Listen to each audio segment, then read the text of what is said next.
যেন লুকায় রাখে বেশি আর প্রকাশ করে কম। ভোর জলের দিকে ছায়া, তুমি কি ভাবতেছো হামজাত মা? লারিমা, তোমারই আওয়াজ যেমন ওই চাঁদের আলোর মতোই মায়াময়। ভাবতাছি এই জলে শুধু চাঁদের ছায়া না, মনের ছায়াও দেখা যায়। তা তোমার মন আজকে কি কইতাছে? লারিমা, তুমি যে আমার এত কাছে আমার না ডর করে। সর্দার তোমার রানীর মতো রাখছে, আর আমি এক সময় বাবা ছিল অনেক অনেক টিলার মালিক, খাজনার চাপা ছিল। সর্দারের অন্যায়ের প্রতিবাদ করতে গিয়া সর্দারের আক্রোশে প্রাণ দিতে হইছে। এই বাবার ফুলা আমি কেমনে ভুলি কো? আমি বাবারে কথা দিছিলাম যে সব সময় আমি গ্রামের এই হটবলের লগে থাকুম, কিন্তু আমার একলার দানের টাকায় কি আর তার আর দুঃখ কষ্ট দূর হইব? তবু আমি যদ্দূর পারছি আমার সাধ্যমতো করছি, কিন্তু অহন তো আমার আর কিছুই নাই, শুধুই মনটাই তো আছে। যদি কোনো ভালা কামও লাগে। পালা কাম কি করতে চাও তুমি? আমারই কো, আমরা দুইজন না হয় মিল্লা করো।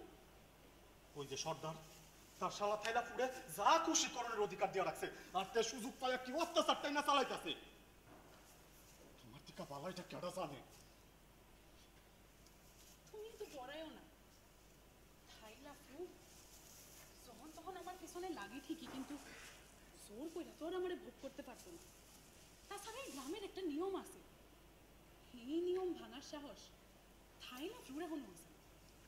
এই নিয়ম হইতে মানুষের মধ্যে শ্রদ্ধা সম্পর্কটারে ধইরা রাখছে। এটা আমরা যত মানতে পারু ততই আমরা মঙ্গল। জানো লারিমা, স্বপ্ন দেখে একটা আকাঙ্ক্ষা, যা কিছু সত্য, যা বাস্তব, এমন একটা মাটির স্বপ্ন যেখানে খুনকু শুধু ওই সর্দারের বাড়িতে না, হইতে উঠবো আমরা সবাই মনের মধ্যে।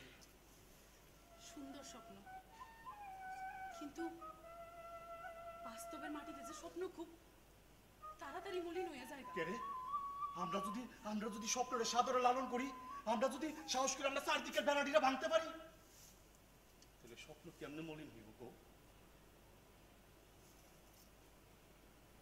এটা নো, এটা তোমার লিখা। লারিমা, এটা অনেক মূল্যবান, আমি এটা নিতে পারতাম না। তুমি উপহার ভাবতাছো কেরে হামজাক মা? এটা একটা প্রতিজ্ঞার চিহ্ন। আমরা যেই মাটির স্বপ্ন দেখতেছি তা কইরা তোলার লেগে আমরা যে কোনো মূল্যে লড়াই করব।